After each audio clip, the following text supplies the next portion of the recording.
Alright, guys, so today we are going to dive into another Scheda Ministeriale quiz, which is specific for those of you who are preparing to write the exam.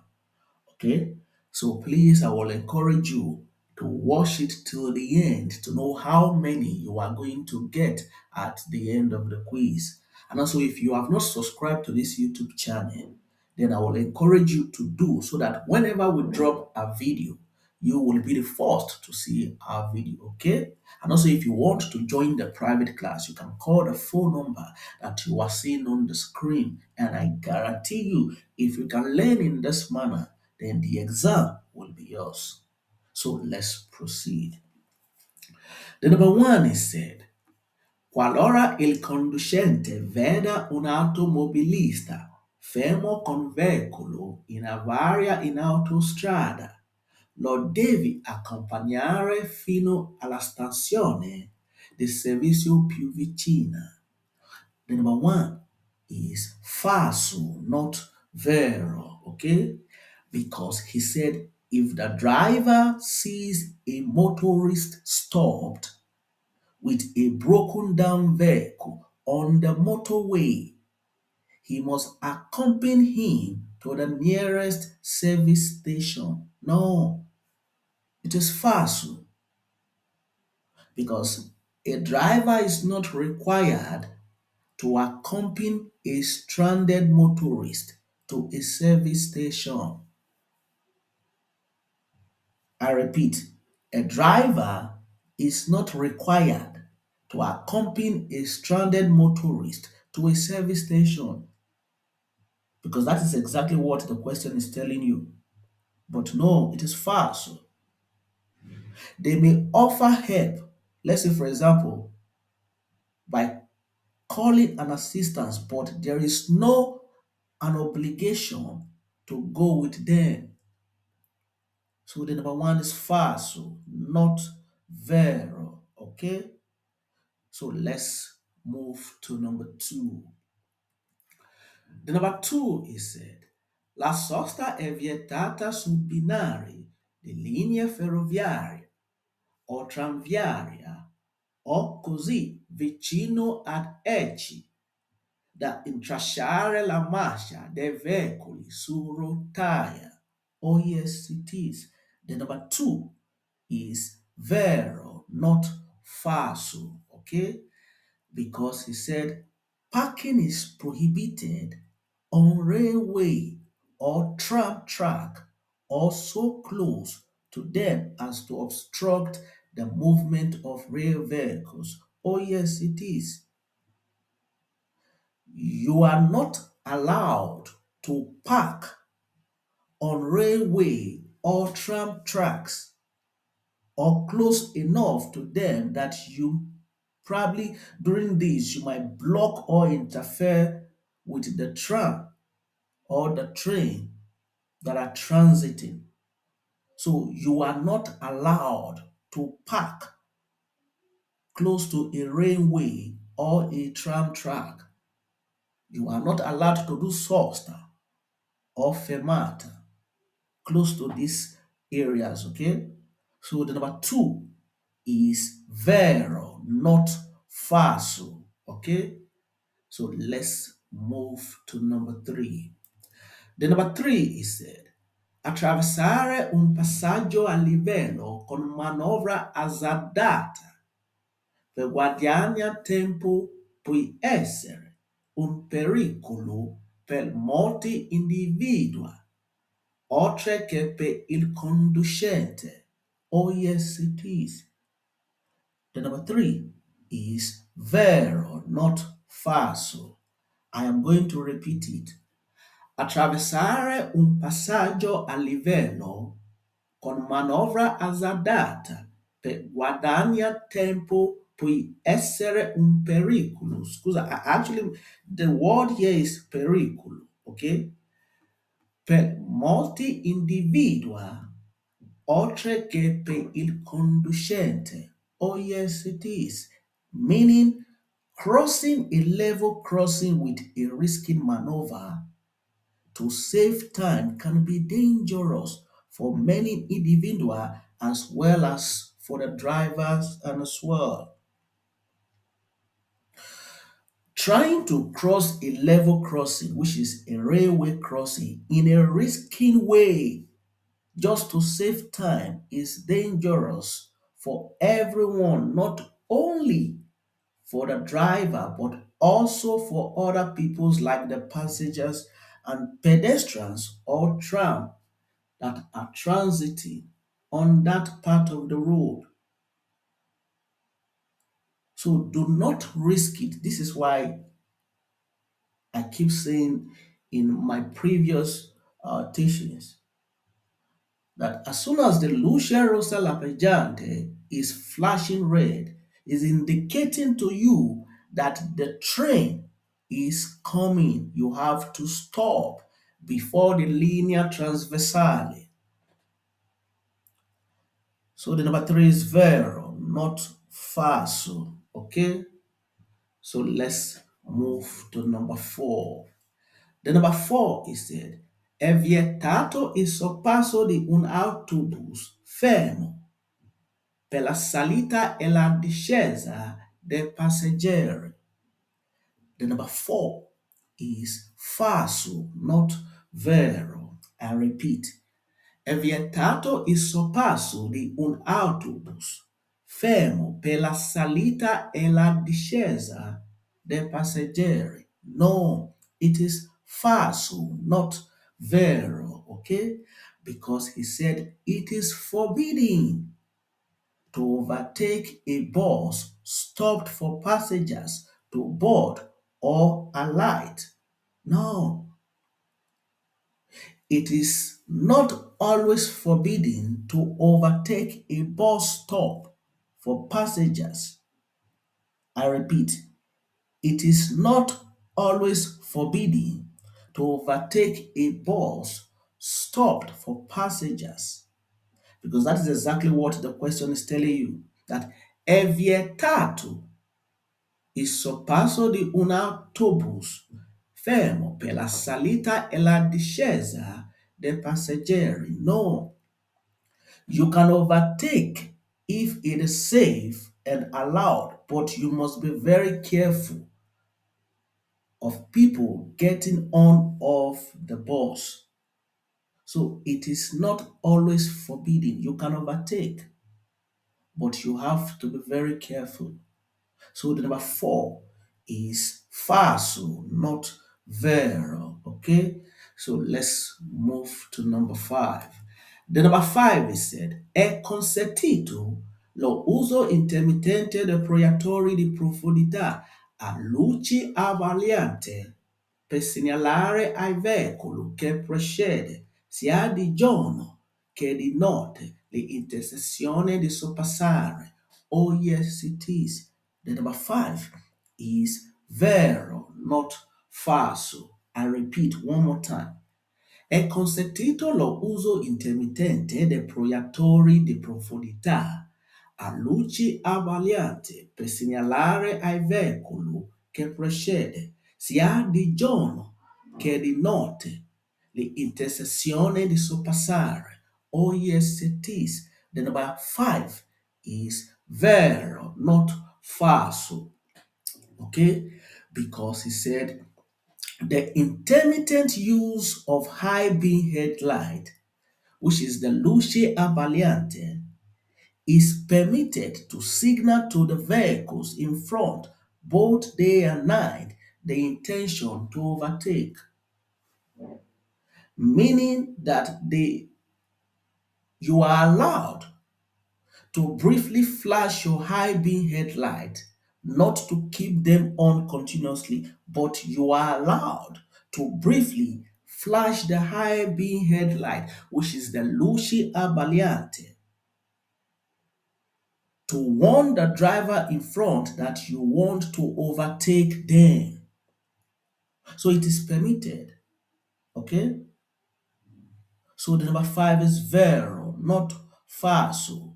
You can flash your light as a signal both during the day and night to say, I am about to pass you or I am about to overtake you.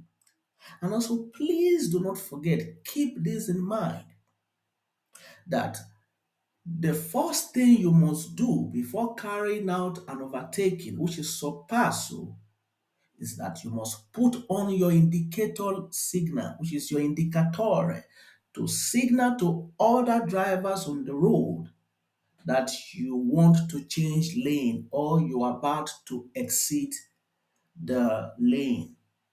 So the number five is vero, not faso. Okay. So let's move to number six. If you can learn in this manner, then I guarantee you the exam will be yours. If you are coming across this video, there is a reason why you are coming across this teaching. If you are so determined to pass the exam, then I will encourage you to join the private class. It will be difficult for you to want to do it alone. I have to be honest with you. For those who think that they can do it alone, you can't. Look for somebody to teach you if you truly want to pass the exam for just once. All right, so let's move to number six. The number six is said, nell'incrocio rappresentato in figura il veicolo D hai la precedenza su veicolo C. Oh, yes, it is. The number six is vero, not falso, okay? Because he said, at the intersection shown in the figure you are seeing here, vehicle D, which is the blue vehicle, has priority over vehicle C. Oh, yes, it is. Because at the intersection shown in the figure you are seeing here, the first vehicle to leave this intersection is the blue vehicle, which is the D. As soon as the blue vehicle is gone, then the second vehicle to leave this intersection is the C, which is the red vehicle. While the yellow vehicle is the third vehicle to leave the intersection, then the green will go last. So the number six is vero, not falso. Okay, so let's move to number seven. The number seven said, il conducente di un veicolo deve rispettare gli agenti del traffico e collaborare con essi. Oh, yes, it is. The number seven is vero, not falso. Okay? Because he said the driver of a vehicle must respect traffic officers and cooperate with them. Oh, yes, it is. A driver must obey and follow the instructions of traffic officer, just like police or traffic warden, and work with them respectfully when required on the road. Respect traffic officer. Please, I want you to put this in your mind. Respect traffic officers on the road. Listen to them and follow their signals or orders. Do not argue or ignore them. Okay? So the number seven is vero, not falso. So let's move to number eight. The number eight is said, la forza aderente non si oppone allo slittamento causato da evento laterale. The number eight is falso, not vero. I repeat, la forza aderente non si oppone allo slittamento causato da evento laterale. No, it is falso because he said the adhesion force does not oppose the slip caused by the crosswind. No, it is falso. Okay? Because the adhesion force between the tires and the road help oppose the slippery, including the slip caused by a crosswind. I repeat, the adhesion forces of the vehicle between the tires and the road help oppose slipping, including the slip caused by a crosswind. But if you pay attention to the question, it says, La forza aderente non si oppone allo slittamento causato dal vento laterale, meaning the adhesion force does not oppose the slip caused by the crosswind. No, it is falso, not vero. Okay? So let's move to number 9. If you want to understand everything that you have been learning, it is only when you rewatch the video.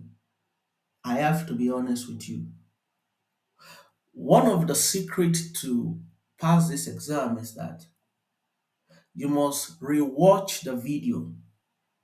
If you don't rewatch the video, if you think just because you have known it, please, you are making a mistake. Always make sure you watch the video for the second time until you pass the exam. All right, so let's proceed. The number 9 is said, il segnale raffigurato all'incrocio ci dà la precedenza su veicoli provenienti sia da destra che da sinistra. Oh yes, it is. The number 9 is vero, not falso. I repeat, il segnale raffigurato all'incrocio ci dà la precedenza su veicoli provenienti sia da destra che da sinistra. Oh, yes, it is. Meaning the sign shown you are seeing here at the intersection give us priority over vehicles coming from both the right and the left. Oh, yes, it is. Okay? The intersezione con diritto di precedenza panel you are seeing here is indicating to us that you have priority over vehicles that are coming from the secondary road, which is from your left or from your right. So, vehicles coming from your left and your right will yield to you. You have priority over them because you are the one on the big road, which is this particular road. Okay? The intersezione con diritto di precedenza panel you are seeing here indicate an intersection where you have priority over vehicles coming from the secondary road. So the number 9 is vero, not falso. Okay? So let's move to number 10. If you can learn in this manner, then I guarantee you the exam will be yours. The number 10 is said, il rumore prodotto dai veicoli a motore è causato solo dai motore. No, it is falso, okay? Because he said the noise produced by motor vehicle is caused only by the engine. No, it is falso, okay? Because the noise produced by motor vehicles is not caused only by the engine of the vehicle. I repeat, the noise produced by motor vehicles is not caused only by the engine sound. It also comes from tire road contact and also the exhaust system and the air resistance, especially at a high speed. So the number 10 is falso, not vero. Okay? I repeat, il rumore prodotto dai veicoli a motore è causato solo dai motore. No, it is falso. Okay? So, all right. For those who would like to watch Scheda Ministeriale quiz till the end, then I will encourage you to join the private class. If you want to have full access to the quiz, if you can learn in this manner, then trust me, you will definitely pass the exam, okay?